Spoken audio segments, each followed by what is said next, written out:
guys, eating. It's 3:45. It's raining. Yan. Bukas uuwi na kami.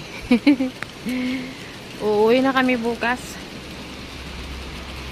Tapos kasi hindi ko alam kailan kami babalik kasi sa 90 ng alis ng mga amo ko papuntang Amerika. 15 days akong walang amo. Oh, di ba? Good afternoon, guys.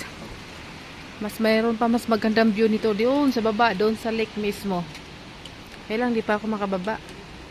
Sana mamaya pag di umulan. Di ba? Sobrang dami ngayon ng tao dito sa Tiandaw Lake. Sobrang dami kasi sobrang init kasi. Kaya marami nagpupunta. Mainit din naman ito pero pagdating kasi ng umaga at hapon, ano na siya, hindi na ganun kainit. At saka pag naiinitan, naliligo yung mga tao doon sa lake. Naliligo sila sa lake, guys. Yung alaga ko ayaw niya maligo, takot sa tubig yun. Sabihin niya, I'm scared. Hindi daw siya marunong lumangoy. Sabi ko mag-practice siyang lumangoy. Ayaw din niya. Bye-bye.